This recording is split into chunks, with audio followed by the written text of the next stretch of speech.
All right, today we're jumping into a really cool piece of futuristic fiction, a story called Atan the Revolutionary. And this one, it does something pretty wild. It connects the deep, ancient past with a super high-tech, kind of scary future. It's all about building this bridge between two worlds that couldn't seem more different, and asking, what can one possibly teach the other? And that really sets up the big question of the whole book, doesn't it? What if the key to surviving a truly dystopian future wasn't some new gadget or fancy tech, but was actually hidden way back in the ancient past? It's a fantastic premise. So, to really get this story, we've got to travel back in time. We need to meet a really important figure from Inuit culture. So the whole story really hinges on this idea of an Angakkuq. Now, this isn't just a medicine man. You got to think of this person as, well, a spiritual intellectual. Someone who could walk the line between our world, the one we can see, and the world of spirits. And this person was absolutely central to their community. I mean, they weren't on the sidelines at all. If the hunt failed, or if someone got sick, or had a weird dream they couldn't figure out, the Angakkuq was the one who could figure out why and hopefully restore the balance. They were the community's guide, plain and simple. Okay, so let's get the scene. Picture it. It's 1969. An old Angakkuq, his name is Atan, shows up at his granddaughter's classroom, and the students, along with their very pregnant teacher, are about to hear a story that's going to ripple across time. Atan Inuak's story is about his own life, and it kicks off with him and his younger brother. This relationship is really the heart of the whole ancient part of the narrative. So you've got these two brothers, and they each have a super important job. Atan, he's the Angakkuq, the wise counselor, the one connected to the unseen world. Then there's his brother, Ujarak, whose name actually means rock.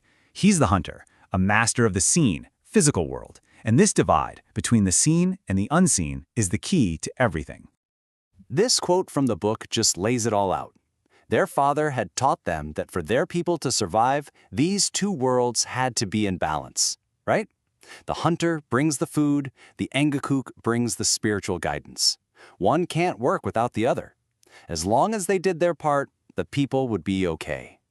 But you can probably guess where this is going. That perfect balance, yeah, it doesn't last. Pride and jealousy creep in, and the fallout is, well, it's a total disaster. They go against everything their father taught them. They decide they don't want to rely on each other anymore. So they start trading secrets. Atan Inuak learns how to be a great hunter, and Ujarak, the hunter, starts learning the powerful and frankly dangerous arts of the spirit world. And their father had warned them about this exact thing. He knew that the power of an Angakkuq, which needs this deep respect for the unseen, becomes something totally different in the hands of a hunter. It stops being about balance and becomes a weapon.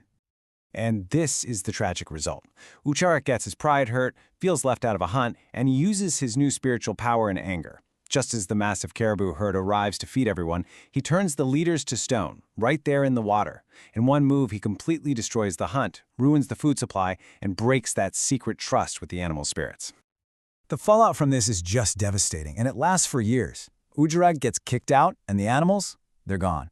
And this massive imbalance kind of opens the door for outsiders, priests, police, who just don't get the old ways. It all comes to a head decades later, in 1927, in a final tragic showdown that ends with Ujarak's death. The old world is officially broken. Okay, so let's flash forward back to that classroom in 1969.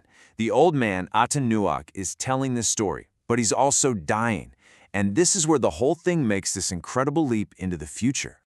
Now, to get what happens next, you have to understand this one really key cultural idea. For the Inuit, a name is way more than just a word. It's actually one of your three spirits, and it carries the essence of who you are. So, when a baby is given the name of someone who has passed, part of that person's spirit gets passed on too. And then, the dying Atan delivers an absolute bombshell of a prophecy.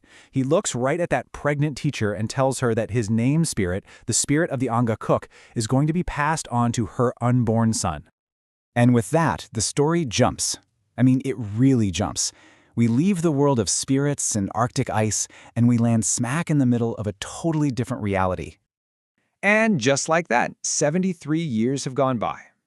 And this is where we are now. Washington, D.C., the year 2042. It's a world of total control. We're talking curfews, military checkpoints, soldiers on every corner. The wide-open freedom of the Arctic has been replaced by this rigid, oppressive system. In this future, everything is seen, everything is tracked. Every single citizen has a data chip implanted in them. Who you are isn't about what you feel or remember, it's whatever the data matrix says you are.